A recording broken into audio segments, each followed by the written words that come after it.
welcome. Thank you. So Mary. good to have you back. Thank you. It's been a long time. I know, it's been a while, and it's a pleasure to feel again back with the family. Yeah. And can't wait for to play at Bar Oussou again. Yeah. Yeah, it's been an incredible time for so many people. And as an artist, I imagine you go through periods where you are isolated, because especially if you've got that lovely space where, you know, as opposed to being in a pandemic, as an artist, you have your own space, your own time to... Yeah. You choose your times to be isolated as an artist, as opposed like be forced for this in this period of time. But I think this period has brought its positives and negatives. Yeah. For everyone. What was the thing for you? Like, was it something that it was a bit unbelievable that all of a sudden everything had just stopped? Yeah, I think that for everyone it's like something that you don't think that's going to happen, and it's happening, and then to the process of the weeks passing by and things getting worse and worse, and then you start to really sit back and really look at what's really important for you in your life. I think many of us have made probably some life changes. Yes. And that's been, I think, the case for me internally. It's been a process of really nurturing my relationship with my family, even though that they live very far away. I have this moment of thinking, am I gonna be able to see my family again? You know, and that's when I really started to really treasure the moments that I spend with my family, even if it's just the phone or through a Zoom phone call, or you know, any type of way of connecting with them. Now it's becoming a bit more special, and for me it's also, I've been taking the opportunity to write songs for my family, and you know, for the situation. Interesting that the family story is coming through for you. Yeah. It's always been part of my my writing, especially I do many projects, but in some of my most intimate writing moments where I'm writing about myself, my family is a big part of my writing. Yeah. And do you write in your own indigenous language, or? Well, I wouldn't say I have an indigenous language, but colonized language of Spanish. But I write a lot in Spanish. But lately I've been writing a lot in English, which is, I think, a process of accepting my biculturalism. Since I've been in Australia for 20 years, and I've absorbed a lot of things from this country, and I think it's becoming part of me too, and I feel that you have to allow for that to happen, and it's happening naturally. You know, songs that I play the guitar, and lyrics come in English without me trying to, I'm gonna write in this language or the other. Because you've been here for a while now. Yeah, since 2000. So I think 2020 marks a big cycle for me. I have lots of thoughts, especially with my partner Catherine, about giving it a chance to go back for a while and recharge ourselves in our homeland. That's still into some of the things that we think we'll do once this whole thing disappears. They really mark certain times in your life, don't they? Like when you're here, you think you've got your homeland somewhere else. When you go to homeland, I suppose it makes you be a bit more reflective about what's being here. And so there'll be lots of interesting stories, I'm sure. Yeah, I mean, we go to Colombia every 2 years at least. So in every trip, there is a sense of reconnection and reconnecting to that land, spiritually, with the family, but in that all comes through our art. So, and I think that transmitting those stories for a place like Australia, where there's a lot of people that live in those types, they have that similar stories, you know, the families overseas and they live here, and you know, they visit the family every couple of years, and I think we want to really relate to that, and I want to feel that my music really speaks not just for me but for many people. Yeah. Yeah.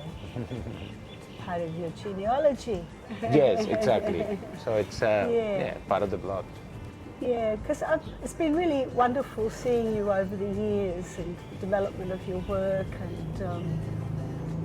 and you've got lots of different bands and setups. You've got Chipcha, you've got Amara Tribe, and what was the other one? I used to have a band in Watusi. Watusi. I used to have a band in Sydney called Watusi, which was very, it was like an Afro-Colombian funk and rock roots, 9-piece band, lots of energy. It was, it was my, it's a beautiful project. I still keep in contact with them, and actually through the pandemic, we had started a conversation of reconnecting. We had a bit of a Zoom reconnecting chat and say, hey, you know, we should do something, and doesn't matter, you know, if we touring or not, the connection is there, and so it's a beautiful feeling to have that, to know that in every project you build up a family that you can always come back to, and that's where I've kind of allowed myself to create different, in music, in creating different families. I feel that as an artist, I want to have that liberty always to be able to connect with artists from so many cultures that I love, and I admire. You know, so many artists from Melbourne, you know, that I see playing, and let's play together one day. You know. Yeah, and you must probably get so much from each other too, and be exposed to different sorts of rhythms and styles and. Yeah. There's a real mix in what you do. You're very fluid. I've noticed even when you're just doing solo, it's incredible because you're really exploring vocally, and there's a lot of exploration. Even though you're drawing on a lot of traditions, it's really quite unique what you're doing. And I was just wondering, because you're also very proficient with some electronic music too, and that kind of mix and the way that you layer it. And I think that's what's really special, I find, when I listen to your music, all the different layers and different kinds of references. I think that's part of the influences that I've allowed myself to grow, you know, as an artist, and that even though that's always going to be on my own style, I think that, as you say, the exploration with instruments and with like synthesizers and beats allows me to kind of recreate myself in a different world, you know, like try to recreate myself in a parallel world where the instrumentation is different. I wouldn't, you know, just play the guitar and sing a Colombian traditional song, but I will do the traditional way, bringing those contemporary elements that I think for many Australians or, you know, audiences that live here in Melbourne, it's really a point of connection, you know, and so it's been an exploration, and that's one of the reasons why I've created different names for different projects, because in a project like when I call myself Chipcha, it's that type of exploration. When I say, Chipcha is almost like a character where I put myself into to create those type of world, to allow myself to not be attached to just my traditional self, but to allow myself to expand to what's around me. Yeah. because it has that beautiful sort of organic feel about it too, and your relationship with the audience is very special. Because you really do lift people and then you can drop them down. And it was like that when you did the solo here last time. It was so delicate and fine and vibrant as well, you know, really simple and organic. And then I've seen you do incredibly dynamic stuff where it just enters everyone. You have to move, you know. It's so wonderful that way. Yeah, I think that's where I learned from all the projects, you know, with Watusi, I learned how to manage that energy of the performance. It's not about me, it's about everybody that's in the room. Yeah. And that's when that celebration Yeah. of connection and music and let's celebrate together. This music and, you know, this moment in time. And when you are in sort of like an environment where people are just listening, you involve them in a different way, you know. You involve them more, it's a more intimate relationship. It's a more, I try to draw them into my more intimate self where, you know, you create those atmospheric atmospheric soundscapes that when I mix lyrics in Spanish and English, and that's where I kind of feel that I draw people into my world. Yeah, into your world. Yeah. And the other thing I sort of, you know, following you over the years and that, you've also, you know, produced your own work. I mean, you're very hands-on. And you've really taken it on. And you're very much part of the industry, and that's a great thing to have, especially if you're an independent artist. You know, so it's trying to get those networks too, so that you've sort of connected, and that's a big part of a musician's development. Well, I had to. I think I learned through the different.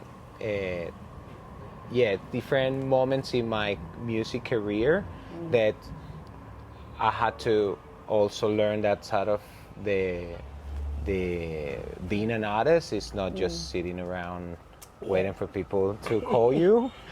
And in an environment like Australia, it's a very challenging music industry because the opportunities that you get as a diverse artist are limited, you know.